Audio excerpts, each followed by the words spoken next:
Hello and welcome to the Human Innovation Podcast, the podcast for innovative leaders.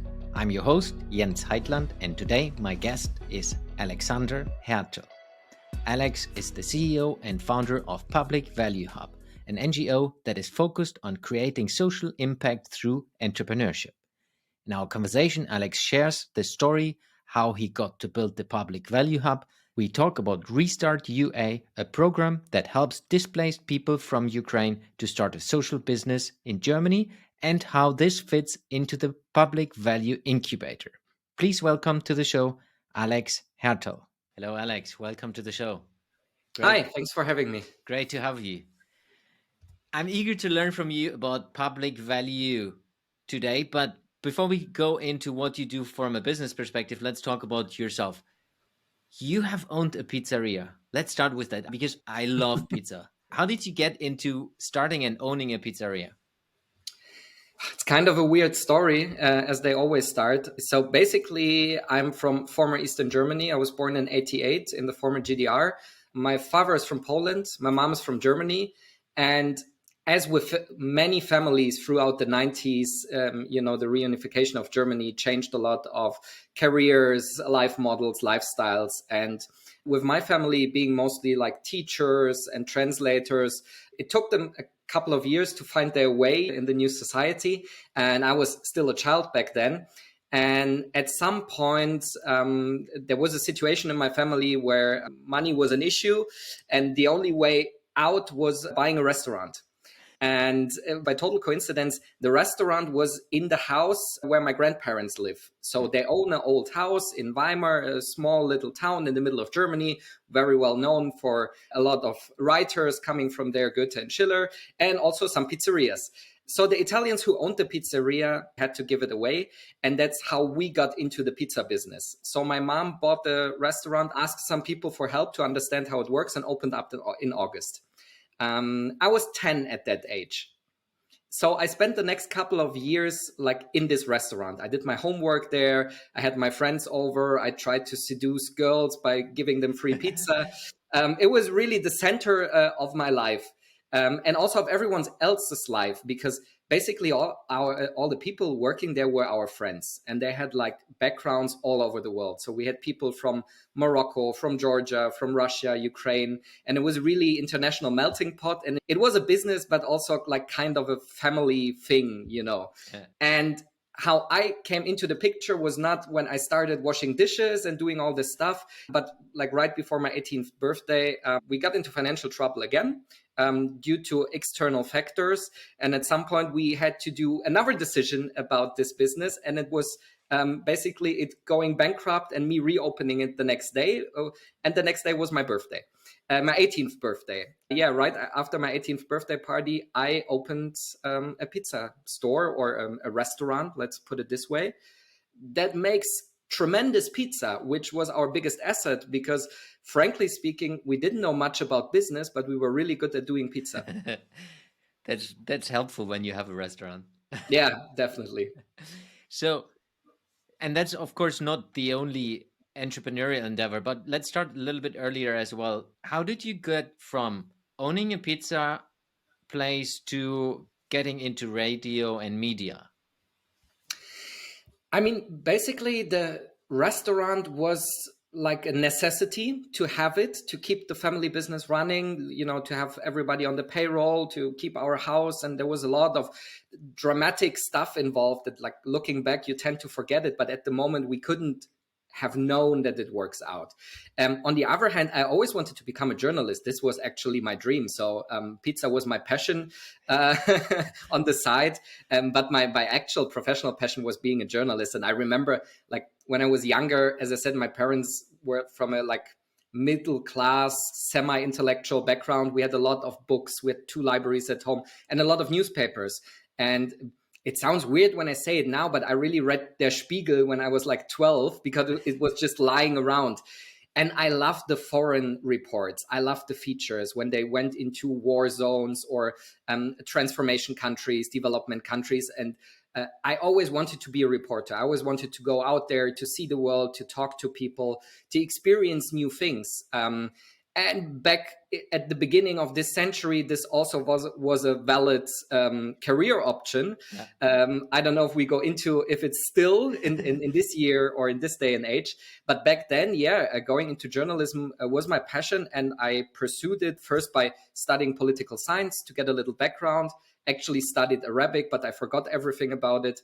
And then, I started going into classical radio jobs, like starting in a small university radio and then, climbing up the ladder. So what was the first radio interview you did? So I know the first piece that I did was not an interview. It was being an expert, me. And it happened like this. I was having a party with a friend. Was like November or December 2008. I was already 1 year into my studies, and we got drunk at his place. I slept at the couch, and the next morning he was gone for some reason, and just his roommate was there, a very nice girl. She's working at ZDF now, but back then she was 19 like me, and she gave me a coffee for my hangover, and ibuprofen, and then we got talking, and I told her the same story. I want to become a reporter, I want to do this and that, and she was like, she's really tough. She was like, but did you do it until now? And I was, no, I'm still studying. And she was like, dude, you're studying for a year. Let's go. Tomorrow, let's meet at this address. And it was the university radio. So there's a university radio owned by the university in Leipzig, but it sends on a public channel. So I came in there, and as I mentioned, it was 2008. So the first thing, they were looking at me and said, like, can you talk? I started talking. They said, yeah, that's fine enough. Do you know anything about banks? No, not at all. Doesn't matter, read into it. Tomorrow you're the banking expert. There are a couple of banks that went belly up, and now we remember why 2008. Yeah. So I spent the night reading into the whole banking collapse story and trying my best to become an expert on this. And the next morning at 8 o'clock, I had to go on air and talk about what this will mean for the economy and for the future of Europe and everything. And there is no record of this interview. I think it's better this way. That's a pity. Yeah. The good thing in today's time, so I was just talking to a friend the other day, because my dad did radio a bit, and I still have the CDs of my dad doing like 5-minute radio show topics. And it's so fascinating, because he passed away a couple of years ago. Just to listening to that was like, oh my God, because he was telling stories, and like real stories. Mm-hmm. And it's fascinating when you listen to that. And one of the things I say as well, I do a podcast so that my daughter, when she's old, she can listen to all the fun stuff I did when I was younger. Yeah, it is. And I mean, I keep some of my old stuff, especially also the written stuff that I did later on and TV stuff. But yeah, I have some old radio pieces that I was doing when I was much younger. And like, when you get into radio and podcasting, you get very audiophile. You hear little bits and pieces that other people don't hear. And like now when I listen to it, I complain so much how bad I was at it. And on the other hand, I realized how young I was, because my voice changed. Like everybody's voice changes over time. Mm-hmm. And you can really hear that somebody's like 10, 15 years younger. But you just hear it. You can't see the person. You just have to, figure out like how old were they at that age. So it is interesting, definitely, to keep it. Yeah. So let's jump into today's world. How did you get from radio to the Public Value Hub? There's a couple of steps in between. My time in journalism was going on for like 10 or 12 years. And I achieved most of the stuff that I wanted to do. I was in a foreign reporting department at Public Broadcasting. We were working on art documentaries. And at some point, and it was basically by coincidence, when I turned 30, I got married. We were planning to have a child, and then COVID hit. And like in that time, like everyone else in the world, I was sitting at home for a very long time and thinking about what the hell am I doing here? And some things that bothered me for years, I I realized them before, but they came together, I still was a freelancer, so there was no employment contract, which is a big no-no when you get older. So there is no leaving for vacation, or at least not if you want to get paid. You always hope that you never have to go to the doctor or anything. And on the other hand, I saw some things in the public broadcasting system that I didn't like. It wasn't super innovative, even though some people tried, but the structure kept it very ineffective to be innovative. On the other hand, obviously there was no real career option anymore because everybody was a freelancer at this point due to budget constraints.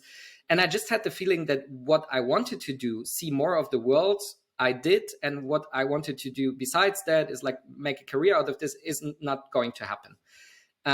So what I did, and that was like the intermediary step, was I thought like, okay, what can I do to change my life around? And I found an ad for an MBA class at a private university. And I said like, you know what? After I did like 10 years of working for the common good and public value, I'm just going to learn how to get rich. And I attended the MBA class. I sold my restaurant or parts of the restaurant to pay for the MBA. And I thought like in this 2 years of doing the MBA, I will learn what I actually want to do with this knowledge. And it turned out that I didn't for a long time. I just learned how to make money the old school way. And it wasn't like really my thing. And I was just sitting there like, dude, Gordon Gekko times is over. It's not the 80s anymore. And on the other hand, while I was waiting for something to come up that I want to do, somebody invaded Ukraine and I have family there. So yeah, that was the starting point. It's fascinating. Maybe just stepping one step back. You said like freelancing. That's the normal business model of a journalist in a lot of parts of the world where you are a freelancer and you work for specific gigs only. It's not that you're employed by a specific station. So though that can happen, just for the listeners. Yeah. It's weirder in Germany because you're not a classical freelancer that gets paid by an hourly rate and then just, can take whatever they want. But actually they have kind of contracts where they tell you the salary you get, but it's not a salary, but it's also not a real freelance gig. So it's something that I don't know if it works in other countries as well, but basically they treat you like an employee, but you're not, and they can kick you out every time, and you don't have all the benefits that an employee has. So it's a weird system, especially in the public broadcasting system, because I have a lot of friends who are working in the investigative unit. So they're doing a lot about weird working models in the world, and everybody who's working on that piece is working in the way that I just told you about. So yeah, that's the thing in public broadcasting, also partially I think in private broadcasting, but I don't know too much about it because I wasn't in it. Yeah. That's why, at least from the US perspective, what I've learned, there are quite some journalists who are going into personalized media. So they're creating it themselves, going into writing blogs, very, very famous ones, or do podcasts and so on. It's quite interesting. Yeah. So yeah, like you said in the beginning, the media landscape is completely changing, and through that as well, how this works together. Why I said that. So the interesting part is you have already this entrepreneurial know-how, and then like that's why I was laughing with the MBA. You don't really learn entrepreneurship in an MBA, at least in my experience. There happened something in the Ukraine, and you mentioned that you have family there. Tell us the story where you got the phone call. I got the phone call on February 25th. So one day after the war started. And a friend of mine, Maxim from central Ukraine, called me, and he said in his special tone of voice, he said, "Bro, you have to come to border, pick me up."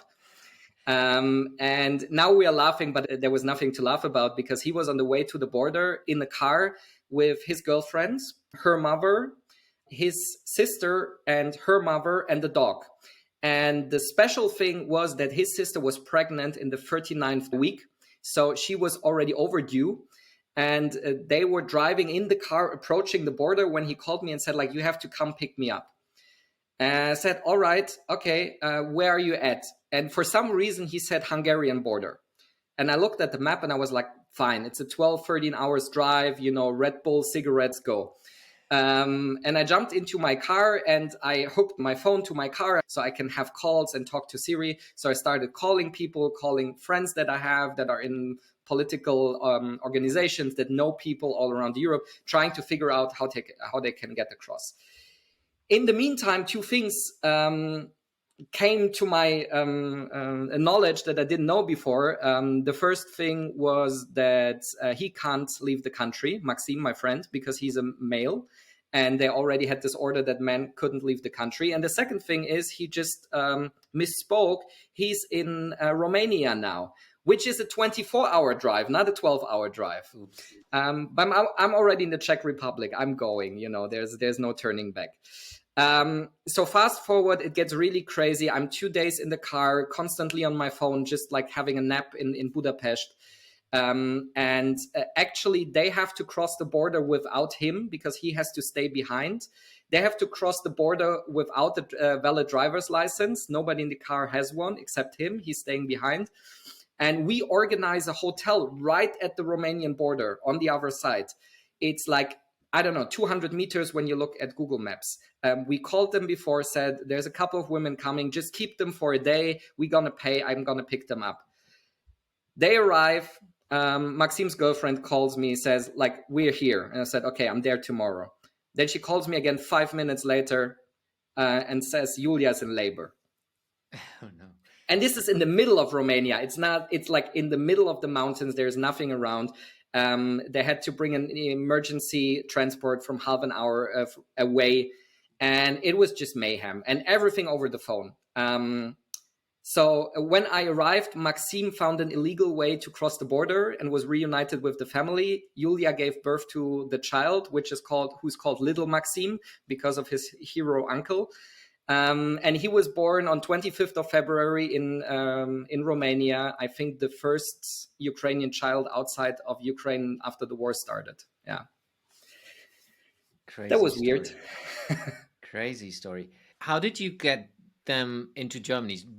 Yeah, I mean, when you're on such a journey, at some point, everything weird becomes normal and you're just like, go, go, go. So I arrived at 12 in the evening the second day. I met them briefly for a couple of minutes because they had to go to sleep as well. Julia, the girl, was still in the hospital. They had to do an emergency C-section. It was really dangerous.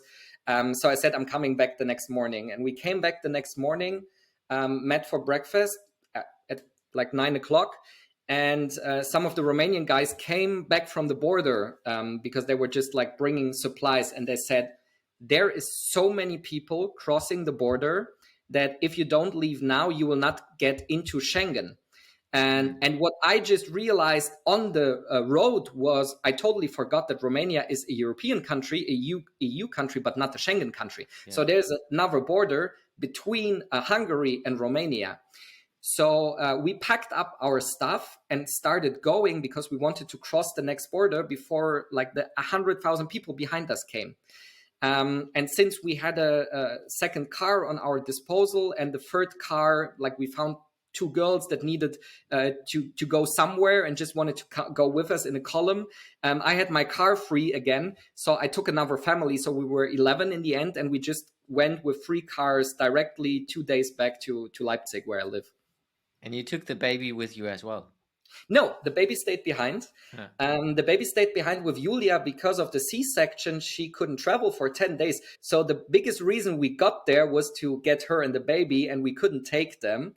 And as I said, weird things become the new normal. There was a point in the next days where we were so close to chartering a private jet to go to Romania and get money from some rich people at my business school to pay for the private jet to get her not all the way to Germany, but at least to Hungary so she can board the train. Yeah. Because there's no trains from Romania to Hungary. It didn't happen, but I was on the phone with somebody checking for rates and I was ready to go, But now she's fine and she's in Germany as well.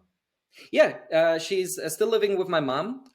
So she got a room with the whole family got rooms in my mom's house. As I said, we have this big old house in the city center. And she's still living there with little Maxime. The others, some of them are still there. Some moved somewhere else. Time moved on. Everybody has different plans. but they're living. He's super healthy. He's a chubby little boy. He's like 1 year and a month now. So we visited them a couple of weeks ago, and he was like in a super good mood, babbling and touching everyone and playing with everyone. So they're fine. The only thing about her is her husband is still in Ukraine because he's an emergency surgeon, and he's basically living in the hospital for a year now, doing emergency surgery on people who got bombed by the Russian military. Yeah. No, I guess he has even not seen his child in real life. Once. Yeah. They went by bus once for Christmas last year to see him. So they went to Ukraine to see him with an almost newborn child. Yeah. Crazy. So how does that end up in a company that's called Public Value Hub? Yeah. How? So during this whole thing, this journey, I was getting furious on one hand about the state of the world and nobody giving a shit about it, or not enough people. And on the other hand, I was really thinking like, okay, what can I do? Because after all, I'm not a military guy. I'm not a surgeon. I'm only a guy who can talk straight and who has a lot of phone numbers in his phone. So the first thing I did back in March was to offer my help to a couple of humanitarian organizations here, just to make connections, to do their communications, help them with social media, like the little stuff that I know about. And so I got into contact with a lot of refugees, displaced people, basically just normal people who got bombed out of their homes. It doesn't change who you are. The word refugee is just stupid. Yeah. So with these normal people who had to come here, and it turned out that also my ideas about who they are and what they want are wrong, because I thought they're in need and I need to give them blankets and a place to sleep, even though they needed this in the first days. Most of them asked me about stuff like co-working spaces, about MacBook chargers because they forgot theirs, about good internet connections. Because it turned out it's normal people with normal jobs who just got displaced by someone else. And a lot of them, especially in Ukraine, were in the IT sector. There's a lot of IT freelancers, so they just needed a place to stay. And in the beginning, I helped them just to find co-working spaces. So we have a lot of wonderful people owning co-working spaces here in Leipzig that opened their doors and said, like, you can stay here with like 8 people, 6 people, 5 people. And so we just dispersed all these freelancers into the co-working spaces. And very quickly, they asked me, okay, but what can I do? Can I find work? Can I start a company? You are at the business school. Can you help? So I started thinking about it, and it struck me that there's so many hurdles to an outsider in Germany to start a company, and that you basically need your private consultant to do it, and obviously I can't do it for 20, 30 people. So with a couple of my friends from university and the professor, we thought about how we can solve this problem. We said like, okay, if we just give them what they need to do it themselves, it would be sufficient. And we identified that it's basically knowledge, with which I mean specific knowledge about Germany and a little about entrepreneurship. And then it's resources and networks. And if you can provide that, these people are totally capable. They're more intelligent than I am to do their own stuff. So we came up with this idea to start a nonprofit company that provides exactly this to displaced people and other what we call underrepresented founders. And then on top of that, give them the knowledge or the incentive to start not any business, but a public value or social impact business. Because that's actually what they asked us for. They didn't want to sell like aubergines to somebody at 2 a.m. They wanted to do something for society, give back. And that's basically what we started to do, or what was the hypothesis in the beginning, that if we give them the capabilities, enable them to start their own business and give them the knowledge and the resources, that they will thrive as entrepreneurs. And also we as a society get much better companies because they will be profitable and also contribute to the common good. Yeah. How do you define public value in this? Public value describes the value that an organization creates for all stakeholders in a society, not only your shareholders, your employees, your customers. So the idea of public value is a more qualitative than a quantitative. And it means, as an organization, think about how you do you create value for the public, for the common good? And how can you increase that added value that you create for society? And in the original version, it's a concept from the 90s from a Harvard professor called Mark Moore. Back then, they were thinking about public administrations and big corporations and like their contribution to society. And we just turned it around and said like, okay, if you start with the notion, I want to create public value, what kind of business would you need to create to do this? And obviously, the first answer to this is you need to tackle a challenge for society. Get it. So tell us about how you do that. Maybe let's start with RestartUA. As one of the projects you do. So this is our pilot project. RestartUA stands for Restart Ukraine. And we thought we were super clever with start and startup and, this wordplay. But basically, it's going back to the time when I met these people first and they asked me about entrepreneurship. And I said like, okay, if there's no classical incubator that is interesting for you because you're doing IT stuff, you could go to any incubator. Let's start a program for you. So what we offer is a 12-week pre-ideation program for displaced people from Ukraine, to give them the basic knowledge about entrepreneurship and then also sustainability, impact, public value, so they can create the business model that solves one challenge for society. And the thing is that we address everybody who's not yet capable of going into a traditional incubator where you have to bring your business model and, at least know the basics. Yeah. And the goal is that they build this business in Germany and then go back to the Ukraine and help the build up after the war, or? That would be the long-term goal, right? Yeah. To create impact ourselves by doing this. So in the short term or for the duration of the program, first of all, we want to provide them a possibility to find a purpose that's bigger than what they're doing now. Yeah. And that's also the feedback that we got from the participants, that it's great that there's like a place or program where they can contribute something and also learn at the same time. So that's the one thing, having a purpose, having something to do with yourselves. And the second is get the basic knowledge and also some guidance how to develop a business model to a state where we say you're actually ready to pitch it for the first time. Yeah. So the outcome or the output should be a pitch deck, a business model that you at least thought through with all the knowledge that you need, and a basic website to already have some marketing instrument, and a roadmap what to do next, a tailor-made roadmap. Nobody will have found it at that moment, but they will have an idea. Do I want to do it in the next 3 months or 6 months? And do I bootstrap, or do I need a VC already, or a business angel or whatever, based on what they are doing? Yeah. So who is helping you doing that? So we have a great network of mentors. The first mentors I found were from my private network, so university network. We have at the moment 2 of our professors from university who are doing it for free in their free time. One is the one for business model design. The other one is the one for public value and leadership. So that's a really good match. And they're doing like 2 separate modules. Then there's a lot of my friends from the startup scene. So people who worked in incubators, accelerators. We have a sales expert.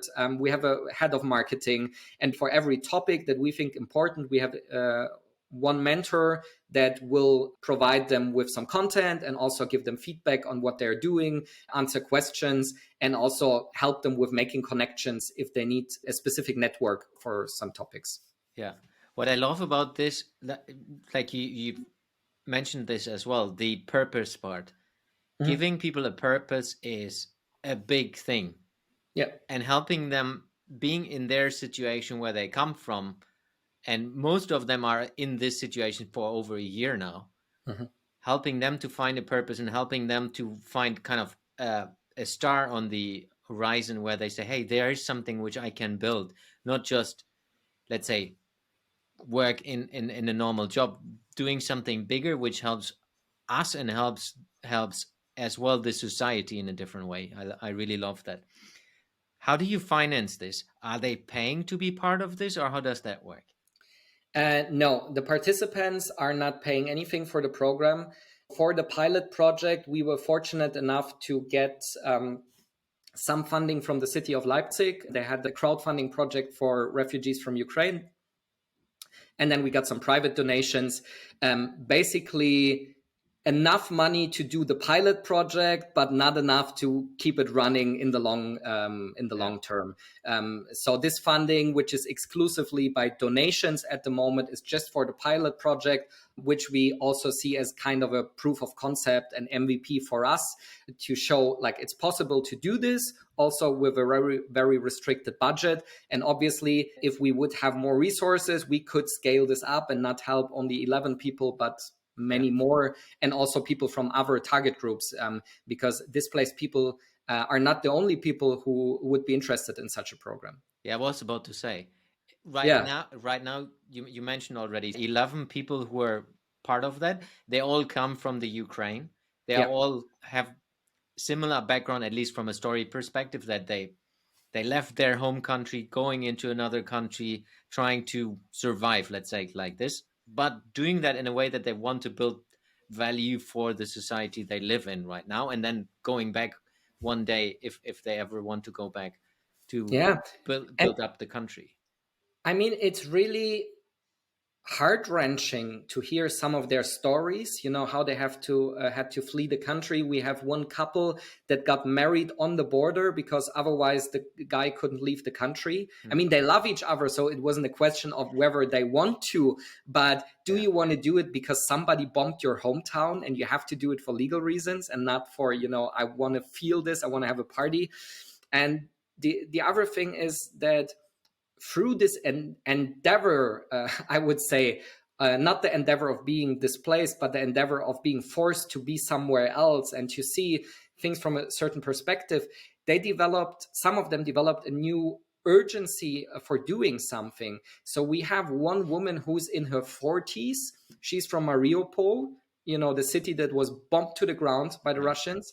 And she said she actually studied German when she was in her 20s, and then she stopped because she raised 3 children.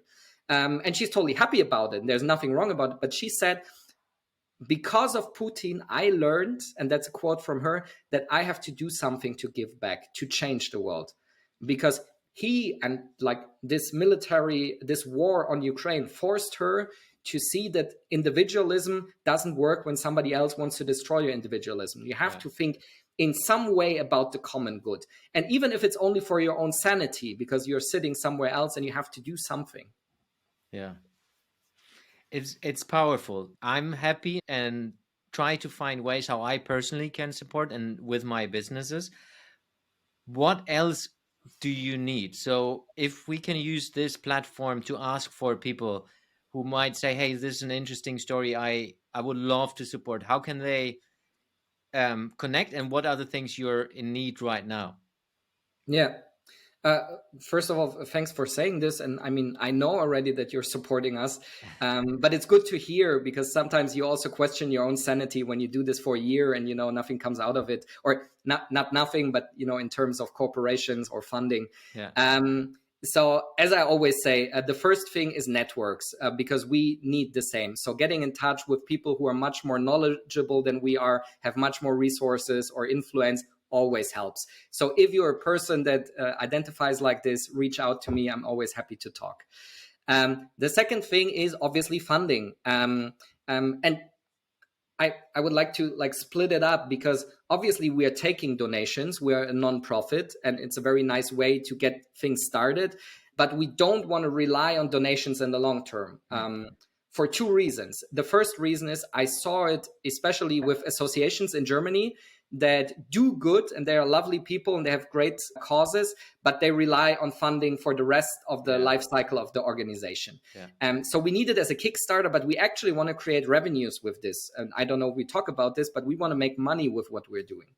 So we take donations, but that's not our long-term strategy. What we are much more interested in is finding cooperation partners who have the same ideas, or who believe we are not totally crazy, and this is to the advantage of the world and also themselves, and want to partner up, because we have the ideas, we have now the incubation program, we have the people lining up to go into these programs, but at the moment we can just do it on a small scale in Leipzig. Basically, with our program being mostly digital, we could reproduce it in any other city in Germany or even in foreign countries if we have a partner who has the resources and the infrastructure. And also, obviously, companies who are interested in partnering up with public value ideas. And what I mean is, a lot of companies do corporate social responsibility. They give a lot of money to charity. They give a lot of money to people who plant trees, and then they get, rid of the problem. Yeah. And I think it's good. It's always good to give and to do good, but you can even have a bigger leverage and bigger impact if you partner up with other organizations to create something with that. And I think one thing we're looking for is corporations who want to create public value innovation or social innovation and don't want to just give the money to somebody and let them do whatever they want, but actually be involved. Send some people pro bono once a month that help. Send their own trainees to our programs, because it would be a perfect fit to have a trainee from a big corporation and a displaced person from Ukraine working together. Yeah. So apart from actual financial resources, we're definitely looking for these kinds of partners. And I think it would be to the benefit of both sides and also obviously the public and everybody around. Yeah, 100%. So if there's anyone out there, please reach out to Alex or to me. I'm happy to forward that. Talking investments. So if you want to get investment, how do you monetize that long term? And what is your strategy in building revenue streams for you so that it's beneficial for you to grow, which in return just creates bigger impact? Yeah. The basic idea you already described. The more impact we create, the more impact we can create. And to do so, you need revenue streams, you need financial resources. And then obviously also you have to create output, because you cannot talk about it all the time on a podcast. You have to prove it. Yeah. So in order to do that, there's a couple of steps involved. The first thing is obviously we have to first finish our proof of concept and then measure the outcome and the impact. And whoever in this world has spent 5 minutes on understanding impact knows it's really hard to measure impact. It's really hard, but it's not impossible. So we are also working on a way to find some KPI, how we can measure the impact not only of our own organization, but also of the potential startups coming out of these programs as early as possible. Because that is where I think it becomes interesting. When you start on day one or even before day one of your existence of your company, to envision and then to measure your impact and have a clear story with clear KPI that you report, maybe in the beginning to yourself or to your angel investor or your mom who gave you like 5K. But then at a certain point, when you're eligible for an impact investment, you actually have the KPI in place. So this is the important basis for everything that comes afterwards. Because if we can't prove it, we will not, thrive as a company.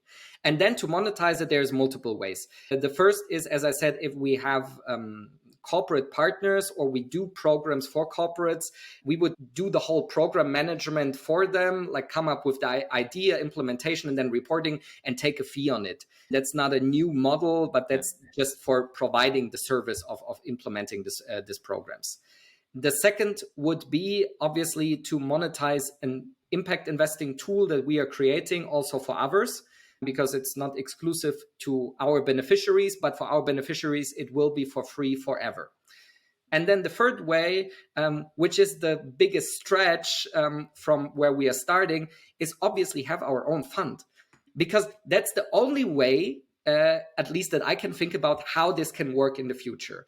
Because you don't have to rely on external VCs to convince them every time. But basically, my dream is not on my own, but with a lot of stakeholders, public, private, organization, individuals, have a big public value fund that for the first 10 years doesn't give a crap about like 2-digit returns, which doesn't mean that they shouldn't be profitable, but not in the short term. In the long term, they should be at least as profitable as regular companies, but that care more about the impact, the public value. And then just take the money and invest in it, and then it will be a self-fulfilling prophecy. Yeah, love that.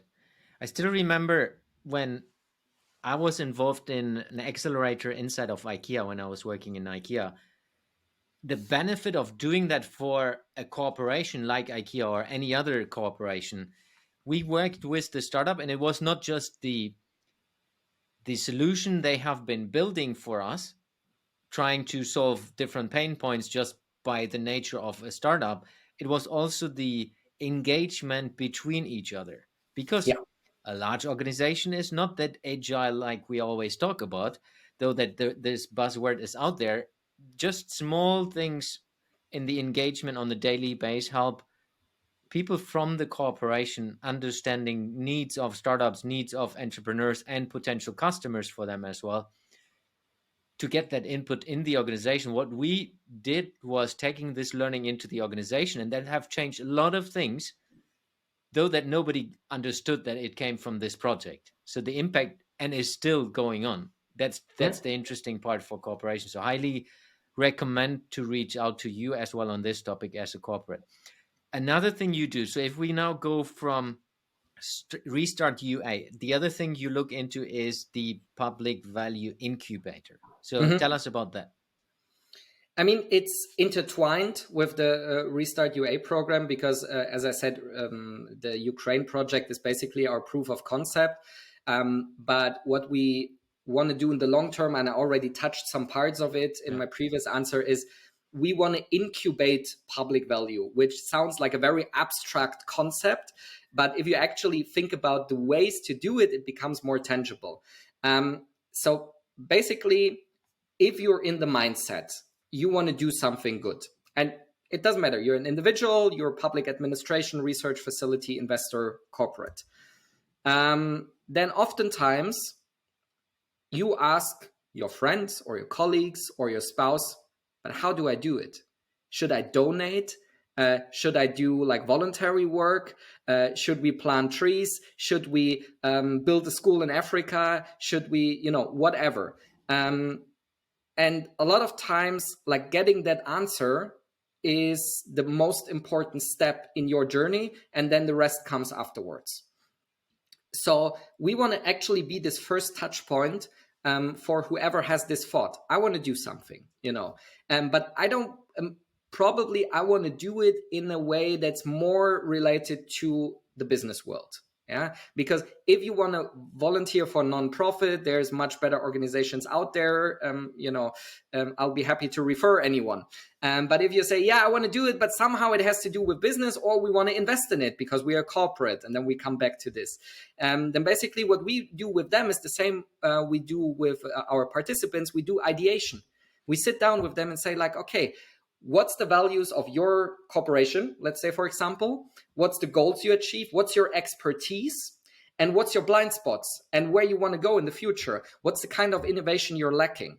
And then out of this potpourri, like we say in German, we come up with ideas on what project to either reproduce that we already did, or start a totally new project, especially for your organization, and maybe together with other organizations.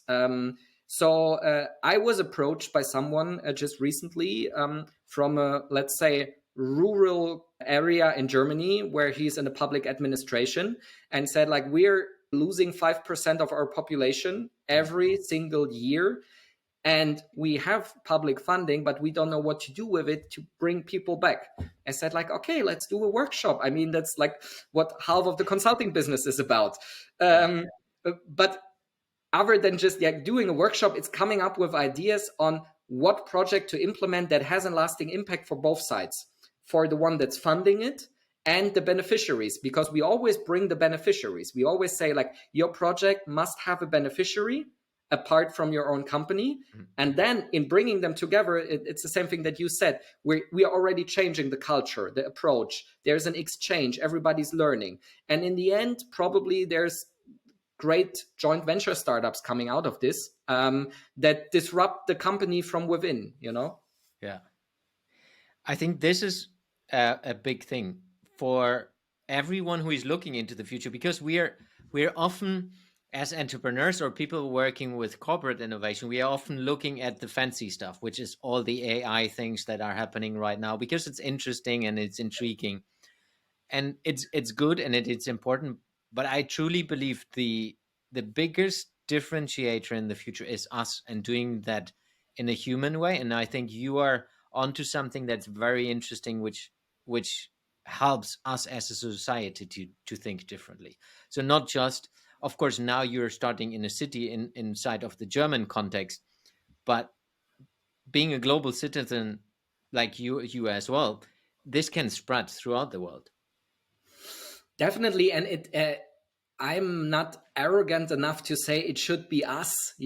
I think there is already a lot of players out there who are doing it much longer than we're doing it. People who are doing development work, people who are doing social impact for 10 years plus, people who invented SDGs and ESG factors. Yeah. I mean, these were all smart people who basically share our ideas, our values. And I think the most important thing about it is not thinking, like when we talk about scaling, not thinking about the old idea of scaling one business until it's big enough to, eat everybody else, but it's scaling the whole cake. Grow the pie is one famous book about this. It's not slice the pie in a different way, just grow the pie. And I think that's what we have to do. We have to grow this pie of understanding that the economy has to serve us as the people and not the other way around, because all the crap happening in the world that challenges us have something to do with the way we conduct business or politics. That's what I've learned throughout the last 15 years. Yeah. And it is not necessarily the case that it has to be like this forever. This is a lie. Like even our way of doing capitalism is roughly 200 plus years old. It's not like the only way you can do business, and the world has existed before and it will exist after. So we just have to come up with better ideas together, and then just have everybody involved to do their part. And we are happy to do our little bitsy piece of it.